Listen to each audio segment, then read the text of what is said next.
Kevin, can you tell me if you can see my screen?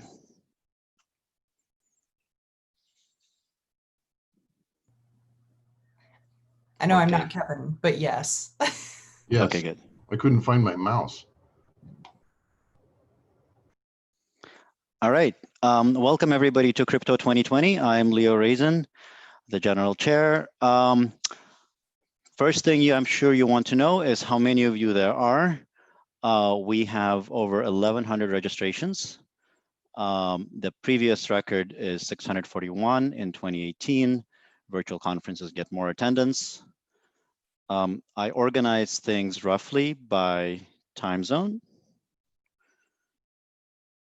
to let you see how inconvenient the conference is for some of you.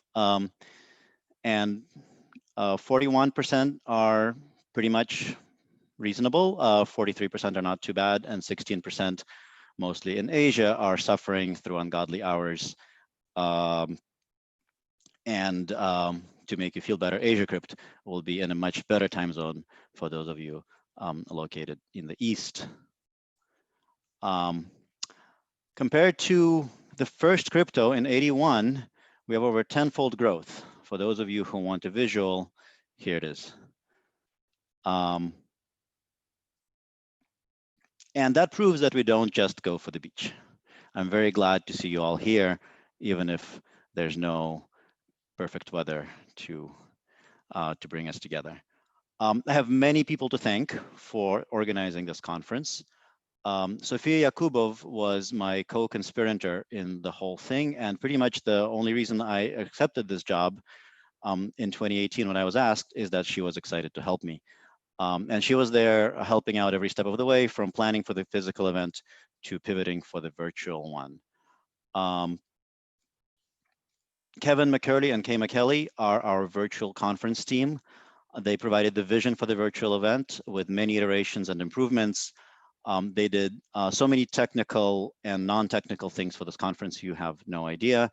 There was tech development, there was support, there was training, there was vision, and I really appreciate everything they've done. The IACR board has been very helpful, especially Michelle Abdallah, Brian Lamaki, and Douglas Stabila have communicated with me and helped on short notice as needed. The IACR Emergency Committee and organizers of the virtual Eurocrypto and PKC have been very helpful. And here I have to thank Masa, Jian Go, Shai Halevi, Bart Pernille, Peter Schwabe, and Moti Jung in particular, but all those not mentioned as well. Muthu, Tal, and Fabrice, the organizers and chairs of Crypto 2019 and 2018, have been extremely helpful as well. And organizers of the previous 39 cryptos really are the people who got us where we are right now. Whitney Morris and Erica McDonald of UCSB, who are waiting for us for 2021, have been also extremely helpful in starting the planning, being flexible with cancellation, and agreeing to wait. And we have many sponsors whom I'd like to thank as well. They are the reason that the registration fees are so low. Cloudflare, Concordium, Fujitsu, IOHK, Entity Research, Stockware, IBM, JP Morgan, and Google. I wanted to tell you how to enjoy the program of Crypto 2020.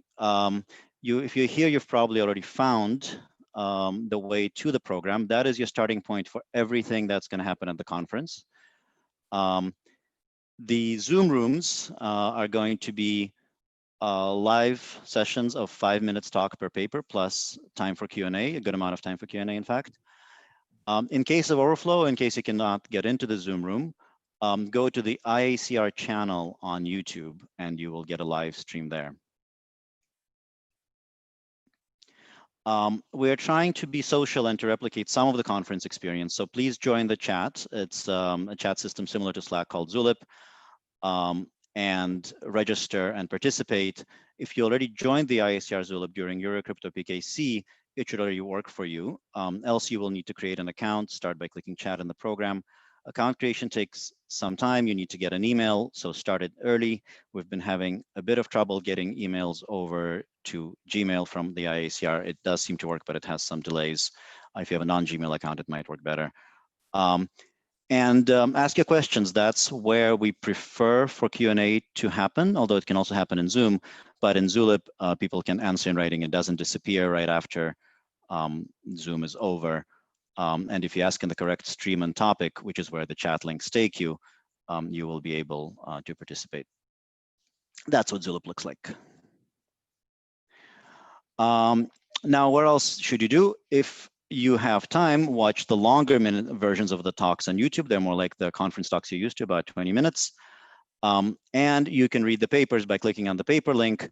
There's a bit of a cookie issue with Springer. Every conference participant gets the paper links for free during the conference, but you first need to click on a volume at the top of a page to make it happen. There are instructions on the program page. Please read them.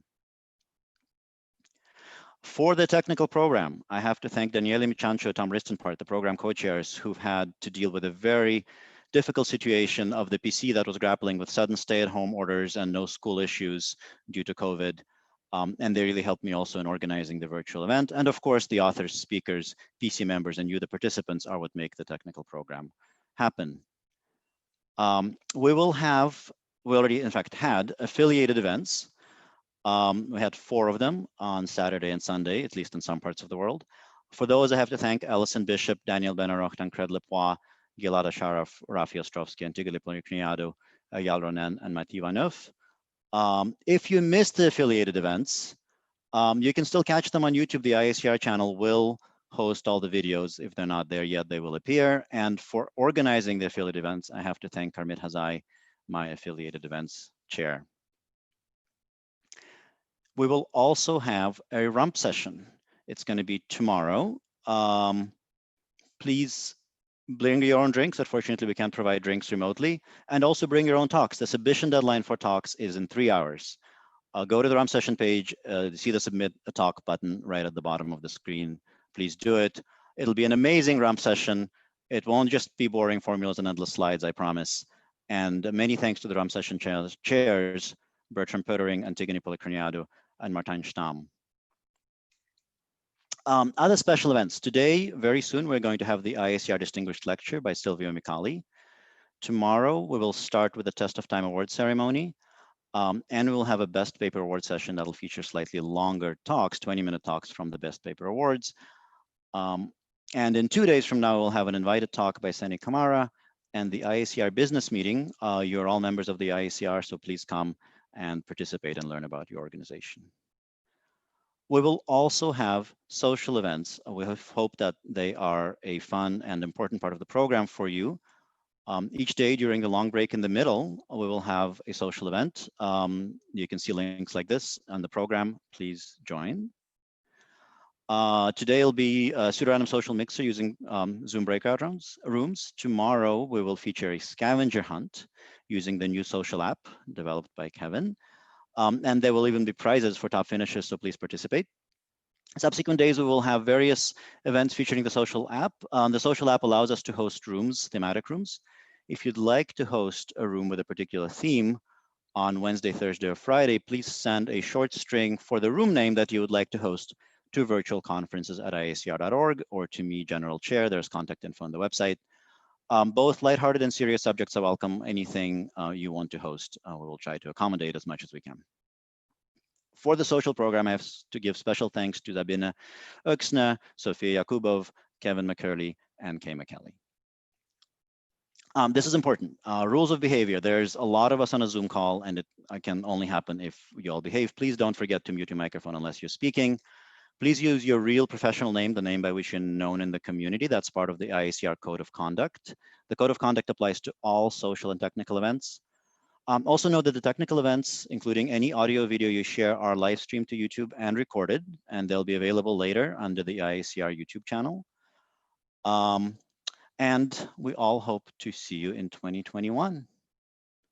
While you're waiting for the next talk, please go to the program, click on chat, log into Zulip or create an account if you haven't created one already, and upload a profile pic by clicking on settings up here and uploading one so we can somewhat replicate a face-to-face interaction. If you're using a Zoom client, please also upload a pic there so people can recognize familiar faces and smile at each other.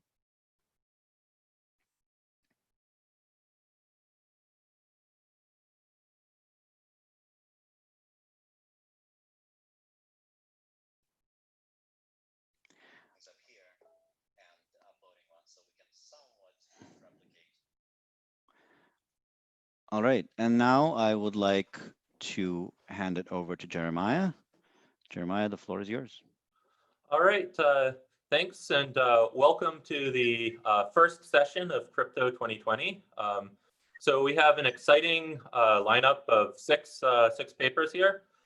Each of the authors will give a short 5-minute presentation, and then we'll have some time for questions and answers after each short presentation. So as a reminder, the preferred place to ask questions during the talks is on chat.iacr.org. You can also type them into Zoom here. We'll try to keep an eye out for them, but the easiest place to ask is on chat.iacr.org. So I'm Jeremiah Blocky, and Henry Corrigan Gibbs will also be helping me to chair. And the first paper we have up is Handling Adaptive Compromise for Practical Encryption Schemes. So this paper was selected as a best paper by Early Career Researchers Award. So congratulations to the authors, Joseph Jager and Nirvan Tyagi. And I believe Joseph will be giving the talk. Joseph, we can go ahead and share your screen, and ready when you are.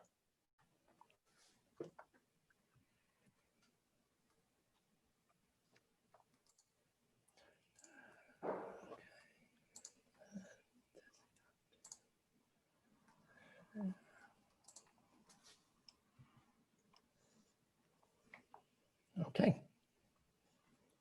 Hi, everyone. Thanks for joining me as I kick off these technical talks for this very atypical Crypto 2020. I'm going to be telling you about my paper with Nirvan Tyagi on handling adaptive compromise for symmetric encryption in PRFs. The adaptive compromise setting arises throughout cryptography in many contexts and under many different names. Broadly speaking, it considers some number of parties that are communicating while accruing cryptographic secrets. An attacker observes this communication and then, based on its observations, may adaptively compromise the secrets of some subset of the parties. Our work was motivated by adaptive compromise for symmetric encryption and pseudo-random functions that arose in simulation-based security definitions.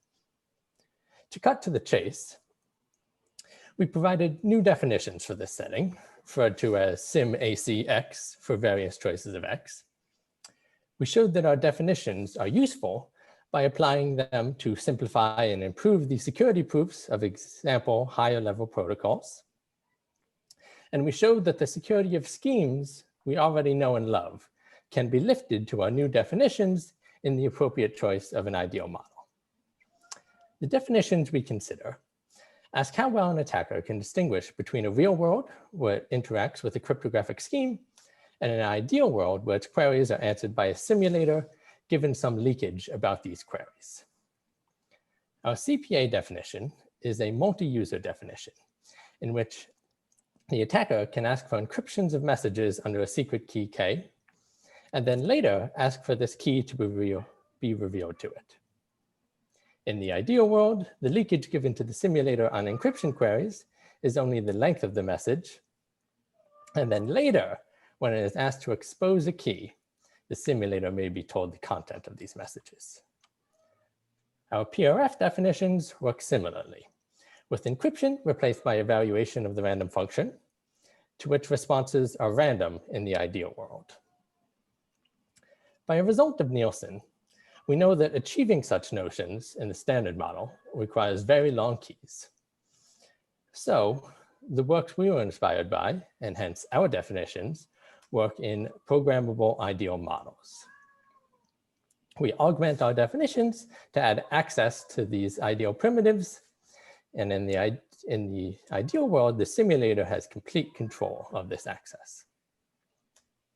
Our motivating examples tended to follow a common approach. When they ran into the need to do something comparable to what our definitions we just considered, they would fix a particular random oracle-based encryption scheme and then prove security of the higher level protocol using this scheme.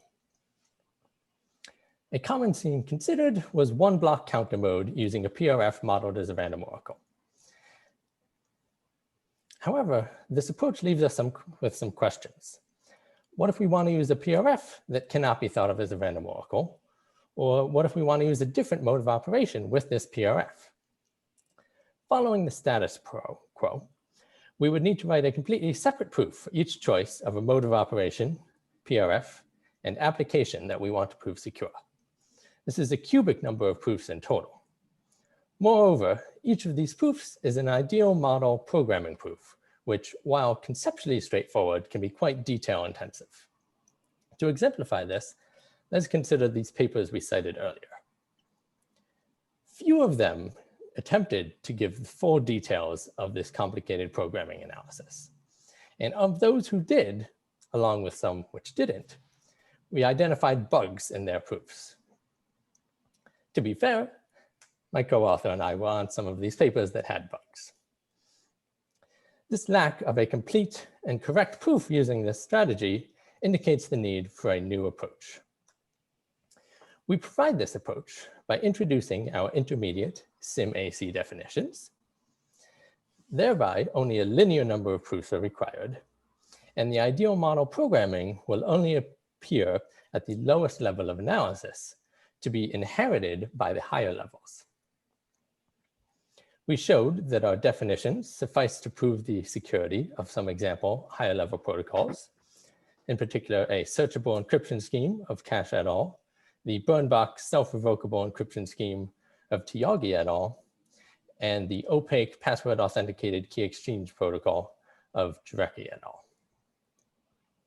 Then we justify that many encryption schemes we all know and love satisfy these new notions. In particular, we first provide the detail-intensive programming analysis to show that random oracles and ideal ciphers satisfy our PRF notion. Then we lift classic results of Bellari and Namprempre for modularly achieving CCA security to use our new CCA notion. Then, considering encryption schemes as modes of operations on SIM-AC secure PRFs, we show that standard CPA-only schemes achieve our SIM-AC notion. This last point is derived as a general result that any mode of operation which meets a new notion of extractability will achieve our CPA notion. And in particular, the existing IND CPA analysis that we have in the literature tends to have the required extractability analysis hidden within their proofs. Thank you for your time. All right, thank you. Let's see. My co-chair Henry has been monitoring monitoring on Zulip for any questions. So Henry, do you have any questions that you've seen come in? No, so none on Zulip yet. So if you have a question, please put it into the channel on Monday security model session. But in the meantime, I'll ask a couple of my own. So thanks for the talk. This is really, really nice work. I was curious, I mean, you found bugs, I think you said in your paper, in 15 proofs that you checked. And I'm curious if you can say anything about the nature of the bugs that you found and if there's kind of any common thread or anything we can learn from the types of bugs that you came across in these kind of detailed analyses. The most common source of the bugs was really this one particular step in the kind of ideal model analysis where when, say, we're kind of simulating a PRF based on a random oracle, for example, the kind of common bad event that most people were noticing they needed to look for is if the adversary queried to some user's key before exposing that user's key. The more subtle thing, which was the most common cause of issues, was not noticing that you also need to consider the fact that multiple users might have collisions on their keys. So in terms of a high-level takeaway, that specific example is something that you can just try to avoid. But more broadly, I'd say it kind of falls down to something about just kind of being really meticulous and careful in writing proofs, and really challenging yourself if you are catching everything. And yeah. Great. So I'll keep looking at the chat, and then at the end of the session, if we have time, we can circle back and ask more questions. But in the meantime, let me ask one more, which is that it seems like adaptive compromise security is a super useful property to have of crypto systems. And I'm curious if you thought about kind of going beyond the primitives that you studied in this paper to look at adaptive compromise in other settings, like for garbled circuits or for public key primitives, and what the most interesting directions would be there. Sure. Yeah, we kind of have looked at this a bit, that we looked at public key primitives and believe you can kind of define analogs of our definitions there and kind of work with them and prove certain ideal model-based schemes are secure. I mean, I think in general, there's kind of a very wide open kind of future directions here of looking for places that do this sort of ideal model analysis and a simulation-based definition, and seeing if we can modularize them with our types of definitions. And I should, of course, mention that there's kind of plenty of work in other definitional regimes for adaptive compromise security under different terms that kind of already exists. In particular, public key encryptions and commitment schemes have been one or two kind of common areas to look at this sort of issue with. Okay, so one more quick question, and then we should probably move on to the next next talk. So there's a question that came in on Zulip. So the question is by Paul Grubbs. Did you analyze purpose-built authenticated encryption schemes like OCB or GCM? No, we didn't. The kind of motivation behind this was that the particular examples we had found, which needed our sort of analysis, all wanted to use randomized encryption schemes. So we were kind of focusing on the classic randomized encryption schemes. But we did, in the appendix of our definition, give definitions for non-spaced encryption schemes. And I'm fairly confident that kind of the exact same approaches we took here to prove randomized schemes secure would work for some of the kind of common non-spaced schemes. In particular, GCM, I've thought through that carefully, though not written down. I'm very convinced that you could do the exact same sort of analysis to prove it meets our non-spaced notions. Okay, well, thank you. So I think we'll ask our next presenters to get ready. So the next paper is Overcoming Impossibility Results in Composable Security Using Interval-Wise Guarantees. So this paper is by Daniel Yost and Uli Maurer, and I believe Daniel will give the presentation. Okay, so welcome to my presentation. As you said, this is joint work with Uli Maurer. And this talk is as well on the subject of composable, sometimes also called simulation-based security. As you probably all know, simulation-based security has a lot of advantages, such as it allows you to make very modular proofs, but it comes at the price of having very strong security statements. This not only often leads to sort of less efficient schemes, additional setup assumptions, and so on, but sometimes even leads to downright impossibility results, at least in the standard model. And many of those impossibility results, especially when it comes to adaptive corruptions, are due to the so-called simulator commitment problem. So let me give you a brief example of what this problem is about. Let's say we have Alice and Bob who want to construct a secure channel from an authenticated one and a key using symmetric encryption. Unfortunately, they live in a world where this key might leak to the adversary at some point, maybe because one of the party state gets compromised or for whatever else reason. So Obviously, one can only hope for the message to remain confidential until this key leaks, but it turns out that formalizing this in a traditional composable security framework is quite challenging. So what you have to do is essentially you have to show that the real world and the ideal world are indistinguishable. So if in the real world Alice inputs a message M, then Eve might observe a ciphertext C. So in the ideal world, well, we said that this channel should be confidential. So we formalize this as the channel only leaking the message length, and it's then job of the simulator to actually output an appropriate fake looking ciphertext C. So far, all fine. If you have any in CPA secure encryption scheme, you can easily do this. Unfortunately, the moment this key leaks to Eve, well, now Eve can decrypt the ciphertext and recover the original message M. So obviously the message is no longer confidential, and hence a naive attempt would be to say, okay, this constructed channel, at this point in time, it now leaks the full message to the simulator. Unfortunately, it turns out that this is not really of any help, because if it's just any regular in CPA secure encryption scheme, the simulator will still not be able to output a correctly distributed key that explains this fake ciphertext C to the message M.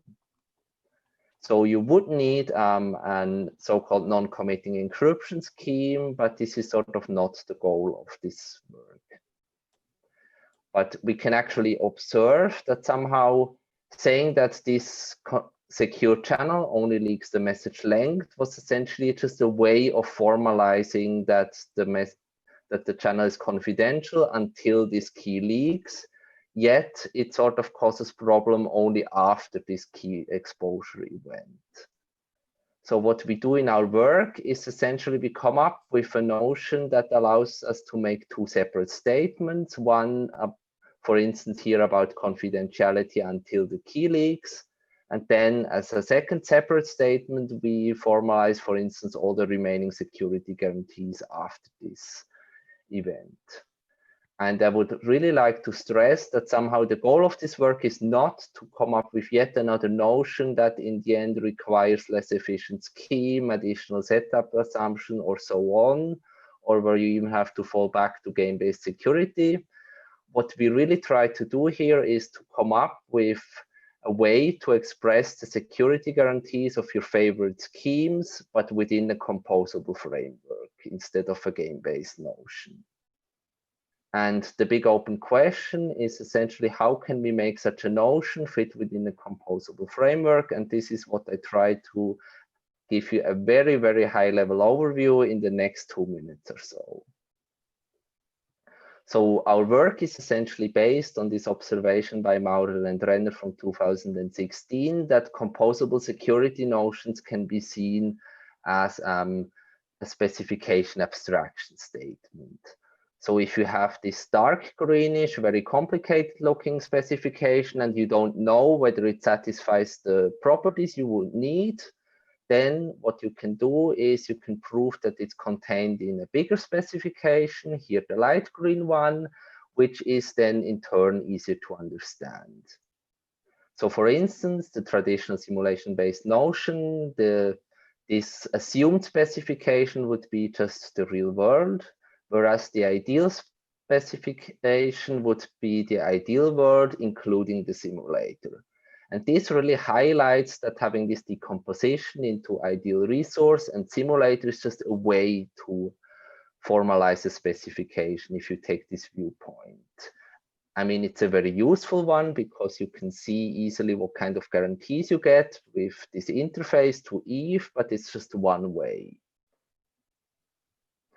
And so maybe in a nutshell, this specification approach is really somehow a meta framework. It provides some very nice properties, such as an obvious way how to formalize multiple guarantees by saying it's contained in the intersection. But at the other hand, it does not hard code one specific type of statement, like for instance, the UC framework does. And in our work, we really use this flexibility to come up with new types of such specification that can formalize guarantees until some event and guarantees from some event on.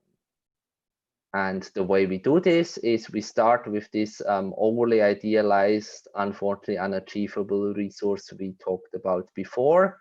And then we apply something we call a relaxation. And a relaxation is really just a function that maps specifications to bigger ones. And the advantage of describing our ideal specification like this, so this idealized resource and then relaxing it, again gives a structure, and we can use this structure to derive syntactical composition results. So in a follow-up step, what you can then do is you can forget about this relaxation and you can just assume that you have this overly idealized channel that first only leaks the message length, and only once the key is exposed and confidentiality can no longer be guaranteed, it would just output all the messages to Eve. So obviously this was really very high level and short. So I would like to refer you to either the full version of this talk, which you can find recorded on YouTube, or the paper, which of course you can also find on ePrint, and I'm happy to answer questions you have. Okay, so we have time for maybe one quick question before the next talk. Do we have anything on Zulip or any other questions? I don't see any on Zulip or on Zoom. So if anyone wants to ask one, please put it in the chat. I guess I can ask one that I was thinking about, which is this idea of kind of having an interval-wise specification is neat, especially for this kind of commitment problem that you're talking about. And I guess I'm wondering, have you thought about other applications of this, whether this could be useful in other settings where simulation is difficult? So in our work, we had like 2 more examples beyond this one I here briefly described. One of them is identity-based encryption, where there was previously an impossibility result by Maurer, Matt, and Hofheinz that said that in the standard model, you don't get what the functionality you would like to have. And this is also to this kind of commitment problem. And here we gave an alternative formalization using those interval-wise guarantees that turns out to be equivalent to the standard game-based in the IDCPA notion. And as a second example, we looked at coin tossing via commitments. I mean, also there, if you want to have UC commitments, they're very useful, but unfortunately they need setup. So we provided a weaker notion of commitment from which you then still can get some kind of seemingly useful coin tossing functionality. Okay, thanks. All right, so I think we can move on to our next paper. So next paper is Indifferentiability for Public Key Crypto Systems by Mark Jandry and Kong Zhang. And I believe Kong will be giving the talk. So thank you, and take it away. Hello. Hi, this is Song. And next, I'd like to give the talk of my recent work, which is Indifferentiability for Public Key Crypto System. And this is the joint work with Mark Jandry. Okay, let's start. In the real world, when we design crypto primitives, it would be very hard to predicate how it would be used in the real systems. For instance, here we design a public key encryption, and maybe in some systems, the software developer want it to be CCA secure, and maybe in other systems they want it to be leak resilient or related key attacks secure, and so forth.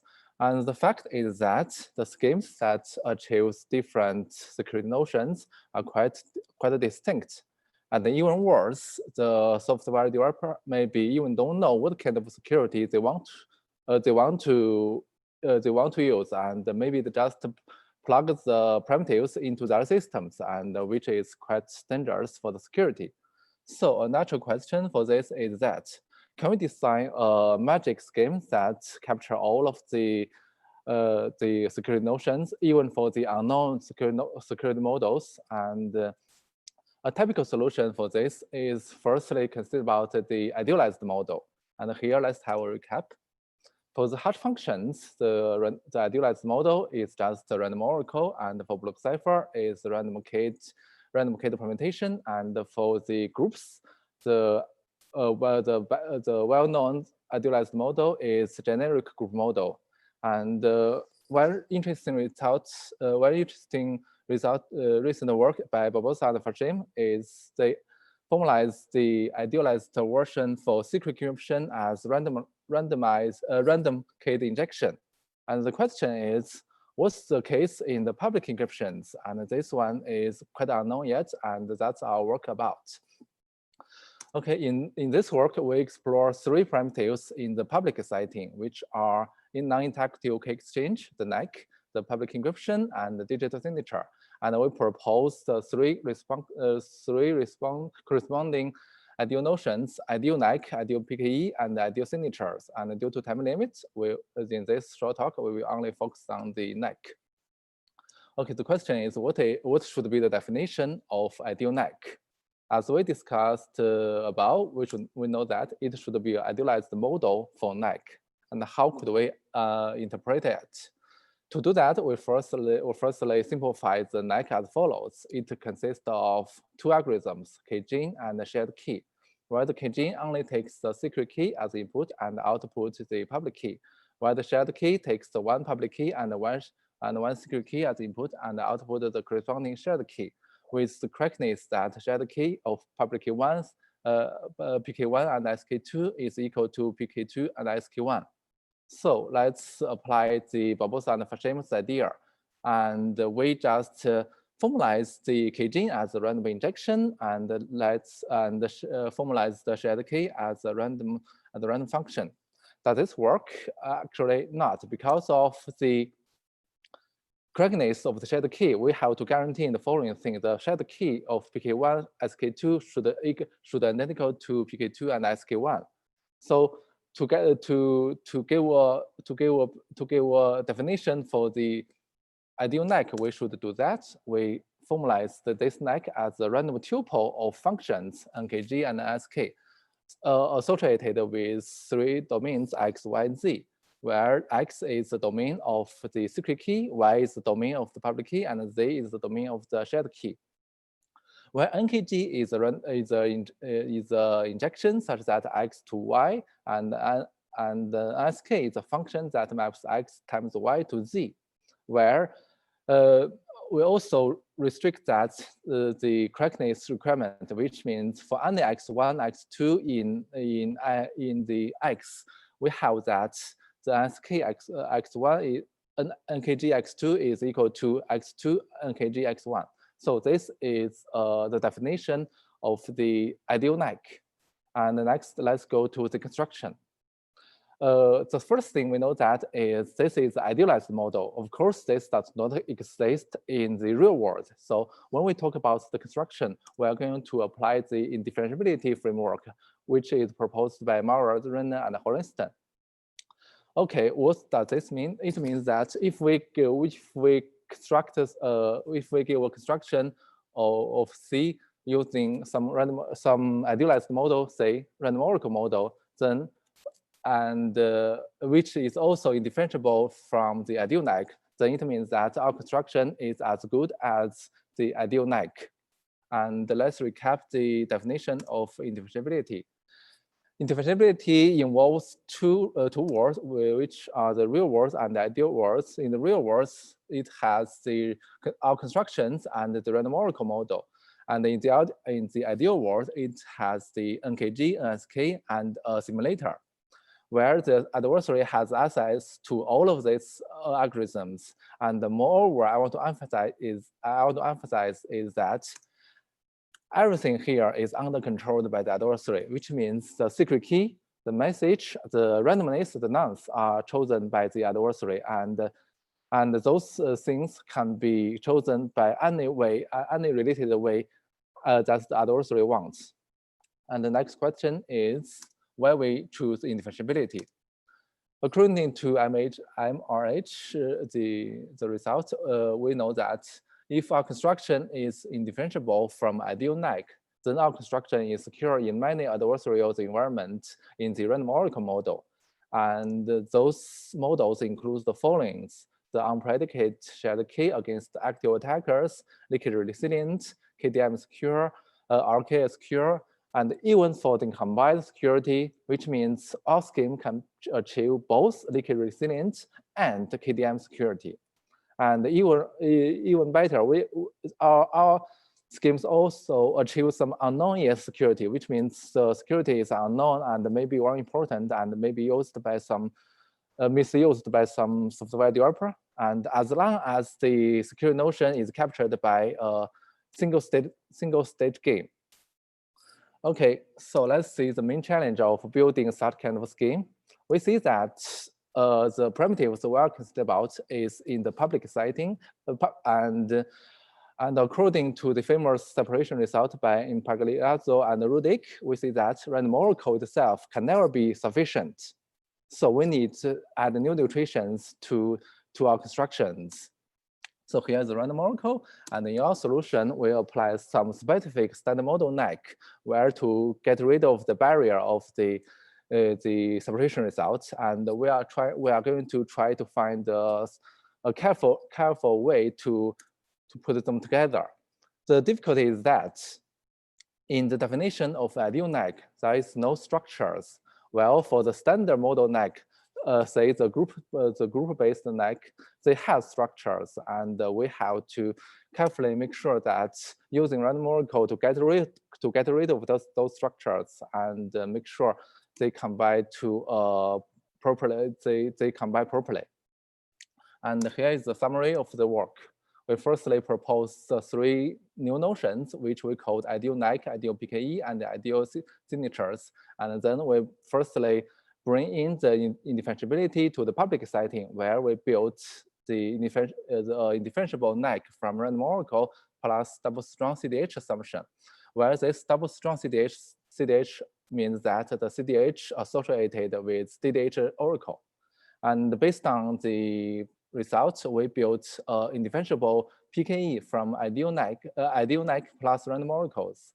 And parallelly, we also built the indifferentiable signature from random oracles plus the bilinear DDH assumptions. And that's all. Thanks. Any question? All right, thank you. So we're running a little bit behind time right now. So I think we'll go ahead and start the next talk. If you have a question, go ahead and type it into Zoom or Zulip, and we'll take it at the end of the session.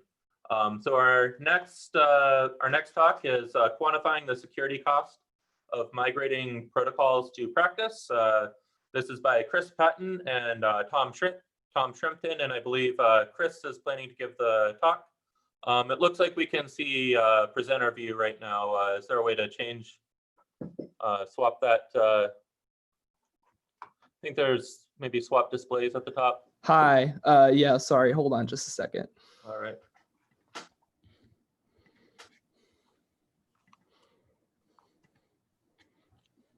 Perfect. How's that?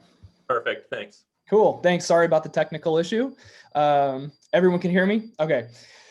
Okay, so thank you. So like the last talk, this next paper considers a novel application of indifferentiability.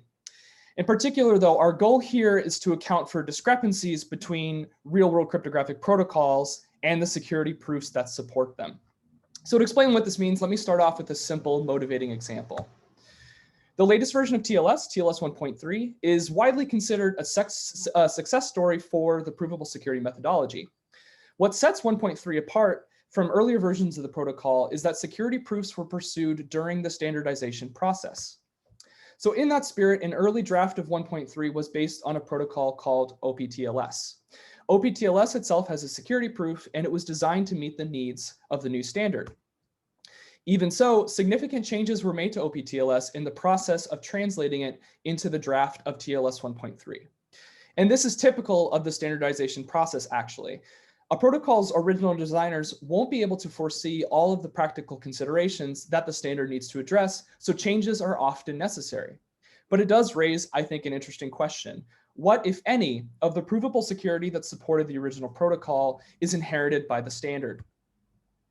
And it turns out this problem comes up a lot in real-world cryptography. Standardizing, implementing, and deploying cryptographic systems involves practical considerations that are often not fully addressed in the design of the original system. Changing a system to address these is risky because it can lead to an attacks not accounted for by the existing analysis. So the subject of this paper is this task of deciding if a given translation is secure. That is, whether a security property that's been proven for some reference system also holds for the real system derived from it. In a bit of more detail, suppose that we have a reduction from the hardness of some problem P to the security of our reference system Y. And we want to know if there's also a reduction from the hardness of P to the security of the real system X. Put simply, what we want to know is if we can modify the existing proof for Y to account for the discrepancies between the real system and the reference system. Now, a rigorous treatment of this problem requires us to generate a fresh proof. But depending on how different X is from Y, that is the real system from the reference system, this work is likely to significantly overlap with the existing analysis. So the question we asked here is whether it's possible to use what we know about Y, that is the theorem that's already established, to prove what we want to know about X. So what we do in this work is formalize the conditions under which there's a black box reduction from the security of Y to the security of X. So to show that a given translation is secure, it suffices to prove that this property holds. So the main contribution of our paper is a formal framework for making these kinds of arguments, and it works for a wide range of systems and security goals, that is game-based security goals. So at the core of this framework is a generalized notion of indifferentiability. So the classic application of indifferentiability, that is the one I think most people are familiar with, is to the design of hash functions, where one wants to know if it's safe to instantiate a random oracle with a particular function. But this notion is much more, the notion is a lot more general than this, as we saw in the last talk. In general, indifferentiability asks an adversary to distinguish between two experiments, one in which it interacts with some system X, and another in which it interacts with some system Y. So this notion, I think, is very well suited for the analysis of simple primitives like hash functions, or even more complex ones like the various public key primitives that we saw in the last talk. So, but what about our application? Well, protocols, I think, are inherently more complex than primitives, at least in regards to how the adversary interacts with them. So in this work, we decided to define a generalization of indifferentiability, which we call shared resource indifferentiability, that helps us to tame some of this complexity in the analysis. So I'm happy to discuss particular differences between our notion here and the usual one in the Q&A part of the talk. Finally, let me just briefly mention the case study that we looked at in this work. There's been a lot of recent interest in integrating password authenticated key exchange into TLS, which would allow using passwords alongside of traditional certificates so that TLS could be used without solely relying on the web PKI for authentication. So what we did in this work is we started with a generic PAKE extension for TLS proposed by Barnes and Friel, and we showed how to securely instantiate it with a particular PAKE protocol. And we proved that the execution of this extension is shared resource indifferentiable from the execution of the base PAKE, which implies that TLS, when used with this extension, inherits whatever security property has been proven for the base PAKE. So I'm going to leave it there and answer any questions that you might have. All right, thanks, Chris. If you have any questions, please ask them either on chat.iicr.org or here in the Zoom chat window. Great. So I don't see any yet, but I'll ask one. So one kind of important part of TLS, the TLS 1.3 process, is machine checked proofs of correctness. And have you thought at all about how your approach might fit in with that vision of doing security proofs for complicated protocols. Yeah, it's an interesting question. So when I was working on this, like after kind of submitting the paper, I came upon this paper about how to do machine checked proofs of universal composability. And I think that there are probably similarities between that, how that works, and doing a machine checked proof of indifferentiability. I think that they're probably roughly as complicated. I don't know how it goes. I'm personally, I haven't done that kind of provable security that is like machine checked proofs. But I think that's a really interesting and important direction. Okay, looks like we have one more question on online. So let's see, Joseph Jager asked, have you considered other applications where your definition might be applicable? Will SR indifferentiability be easily applicable, or will modifications or extensions to protocols have to be carefully chosen to fit within the framework? So I think the hard part of this work was coming up with a very general notion, notion of indifferentiability. We wanted to really do a lot of heavy lifting that you see in a lot of different kinds of security proofs. So in particular, so I had a paper at Crypto 2019 that fits very neatly into this framework. There's also there's a work by Bhargavan et al. From S&P 2016 that looked at downgrade resilience for TLS and other key exchange protocols. And the sort of central technical tool in that work also fits really nicely into this framework. So it does capture, it's a very general thing that I think can be used in a lot of different ways. And I'd be happy to talk about particular applications I've looked at, or chat about any thoughts you might have about how to use this. Joseph and anybody else out there. So it looks like we should probably move on to the next talk, but there's some more questions coming in on the Zoom chat and Zulip. So if you're a speaker, please look at those channels and then you can answer them by text in case we don't have time. So I'll log into Zulip later and look at them. Right now I don't have access, but thank you for the questions. I look forward to looking at them. Okay. All right, thanks. So next up, we have the memory tightness of authenticated encryption. This is by Ashrajit Ghoshal, Joseph Jager, and Stefano Tessero. And I believe Ashrajit is giving the talk.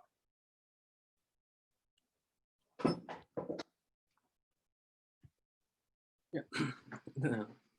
Hi, I'm Ashrajit Ghoshal, and this is joint work with Joseph Jager and Stefano Tessero. Very broadly, this work asks whether we can prove time memory trade-offs for authenticated encryption. In general, concrete security theorems attempt to prove an upper bound on the advantage of an adversary in breaking security in terms of the resources of the adversary.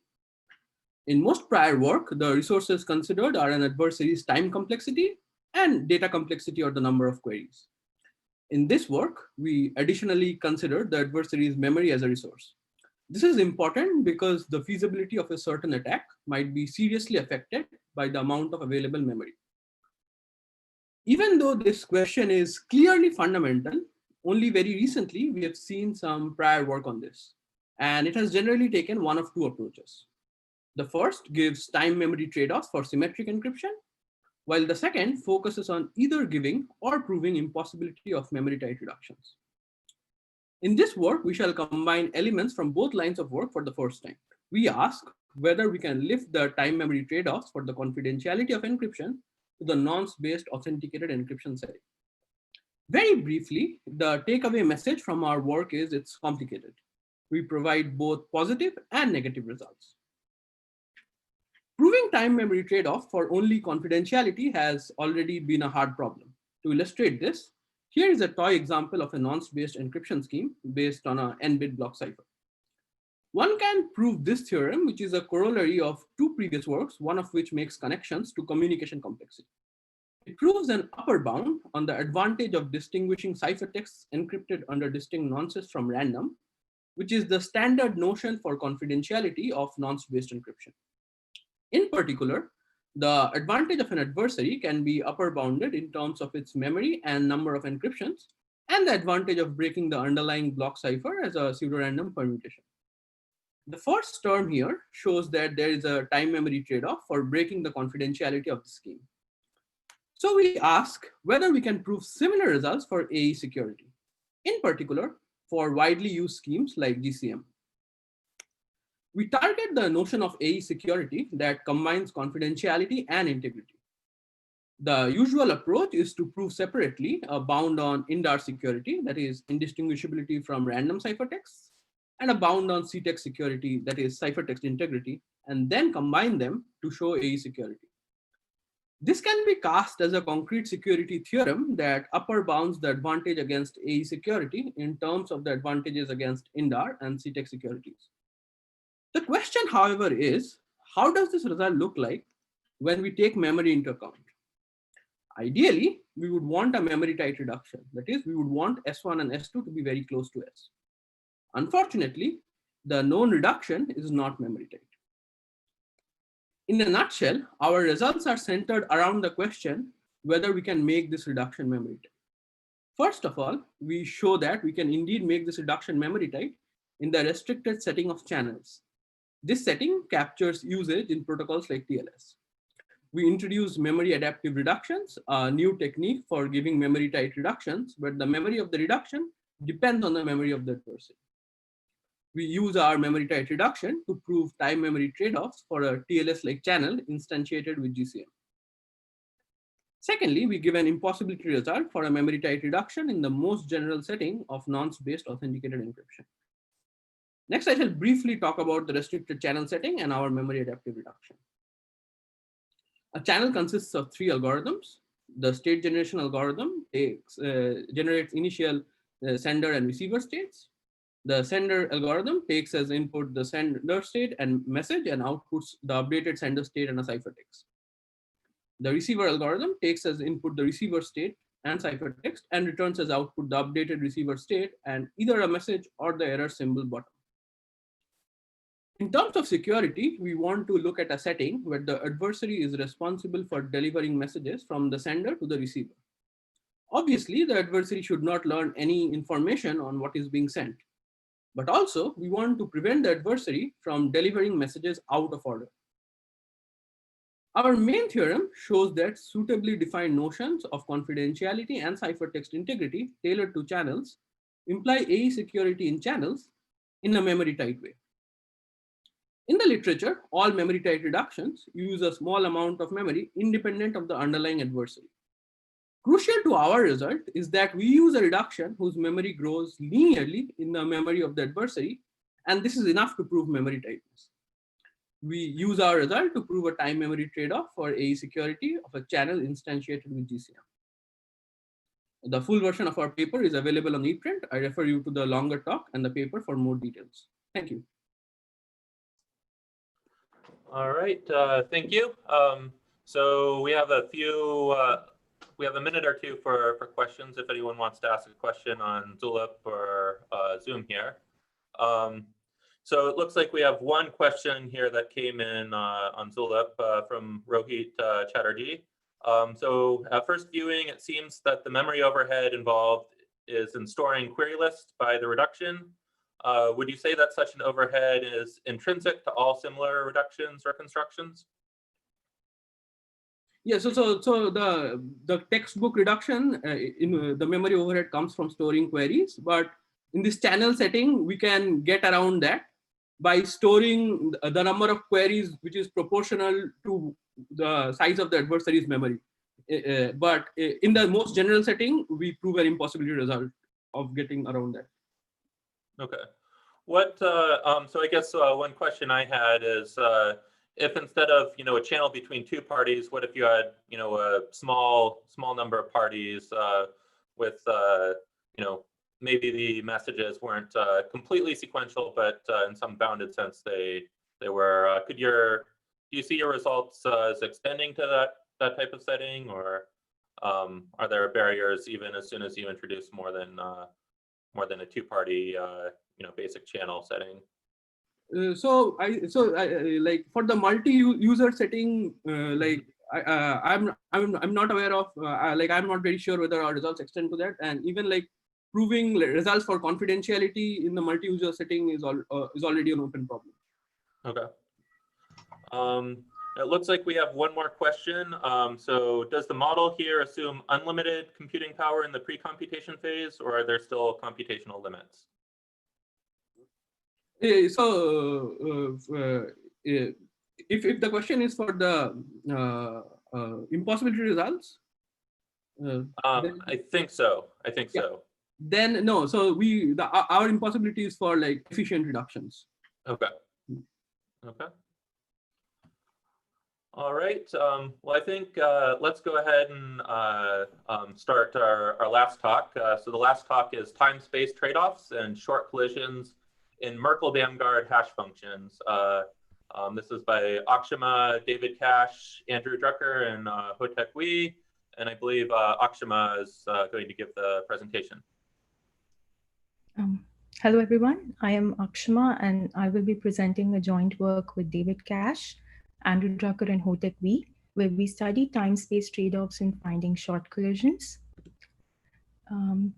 Coretti et al. In their work studied a model where the adversary works in two stages to find salted collisions in MD-based hash functions that use compression function H. In the pre-computation phase, the adversary gets unbounded access to the compression function H, but gets to output an advice of bounded size, say S bits. Then in the online phase, the adversary takes this S bit advice and the challenge salt and has to output a collision in the MD hash on the challenge salt, making at most T queries to the function H. This model with pre-computation is hard to analyze because the queries of the adversary in the online phase depend on the oracle because it gets an S-bit advice on the oracle as input. Assuming the compression function H is a random oracle, Coretti et al. Proved a non-trivial bound of ST square over N on any adversary in this model. In our work, we studied a similar model, but now the adversary wins only if it outputs collisions of B or fewer blocks. Our conjectured bound for any adversary in our model is STB over N. So in our work, we were the first to initiate the study of short collision finding with pre-computation in MD-based hash functions. We showed that it is easier to find 2-block collisions as compared to finding 1-block collisions, but harder than finding unbounded length collisions. We wanted to find bounds for 3-block collision, 4-block collision, and so on for arbitrary B-block collisions. However, we could not do that, and proving the bound for all adversary remains an open problem. We could show the optimality only for a class of adversaries following the template of optimal adversaries from prior work.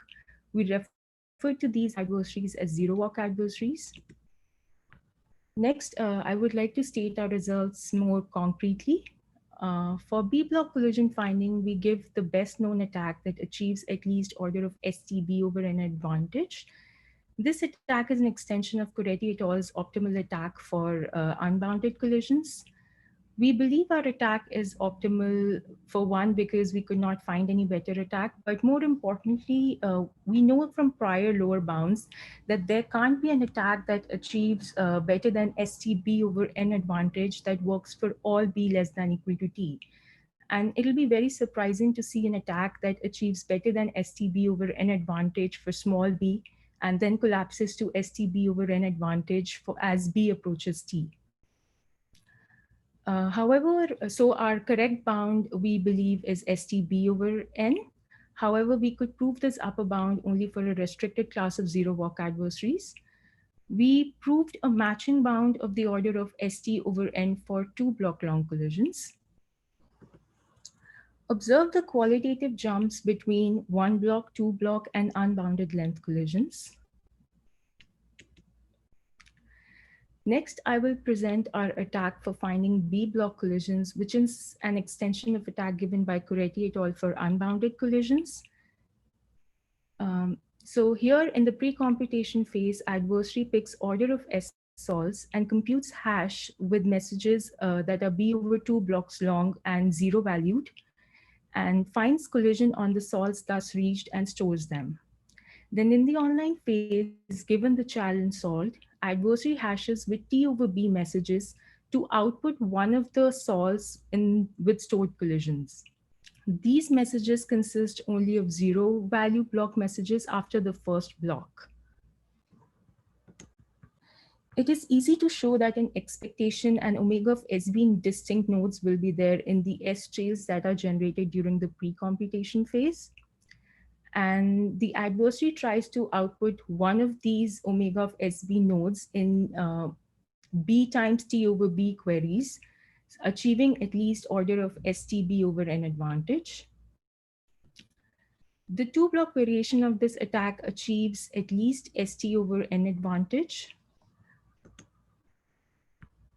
In the paper, we prove this two block collision finding attack to be optimal via a combination of concentration and compression techniques. We wanted to prove and bounding matching STB over N bound for B block collision finding. However, due to limitations in our compression technique, we could not prove it. We could prove it only for a class of adversaries that we call the zero walk adversaries. Next, I would like to define the zero walk adversaries. So these are essentially adversaries that save collisions on order of S sols in the pre-computation phase. And then in the online phase, they run as our suggested attack. The best any zero walk adversary could do is they can find collision for sols that have large B depth trees leading to them. And then advantage for the zero walk adversary would be S times T over B times the maximum tree size over N. We proved that the largest B depth tree has size order of B square with high probability, giving us order of STB over N advantage on any zero walk adversary. So this proves that our attack is optimal among all the zero walk adversaries. Thank you, and I would be happy to answer any questions. All right, thanks, Ashrajit. So I don't see any questions on Zulip at the moment, so I'll go ahead and ask one. So I guess the natural question here is, what are the technical challenges that you encounter when trying to prove this STB over N bound for B greater than 2? So the biggest challenge was the compression technique. So a prior work by Dodis et al., they used a compression technique where they just, so if you have collisions in the responses, you can easily like delete one of the response and save those number of bits by saving some other bits. But however, when we are looking at like longer collisions, these collisions, you don't necessarily have as many collisions as the number of sols on which you're finding the collisions. Like the same collision can be part of several colliding chains. So essentially, in precise words, the issue is that the collision for finding collisions in one salt are not independent of collisions in other salts. So in order to take care of that, we had to use a concentration technique by Impaliazzo and cabinets. And then even we had to like modify our compression technique, like in the sense that, so Dodis et al. Just took the compression function H as input, and like they compressed only on H. But in our compression technique, we had to like compress H as well as the salt. Like we took a set of salts and then we had to compress that as well. And not only that, because like there can be several types of colliding chains. So if you have like, we had like 6 different types of colliding chains, and each of these have to be addressed differently by the compression technique. And that was one of the reasons why we could not like extend it to B, like arbitrary B, because there will be like so many different types of colliding chains. So I don't see any other questions, but I actually have one more question for you about this paper, which I really enjoyed. So I was curious. I mean, one of the big sort of gaps in our knowledge of these auxiliary input type attacks is in function inversion, where we don't know right what the best attack is or best lower bound is for inverting functions with preprocessing. I'm curious if your zero walk adversaries, if you can prove stronger lower bounds for function inversion, if you make a similar type of restriction on the adversary. Have you thought about this?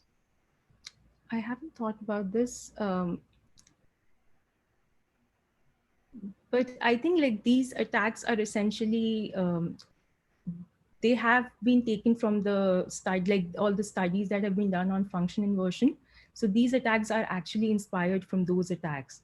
So I don't think that these attacks can help in improving those attacks, like because these are taken from there.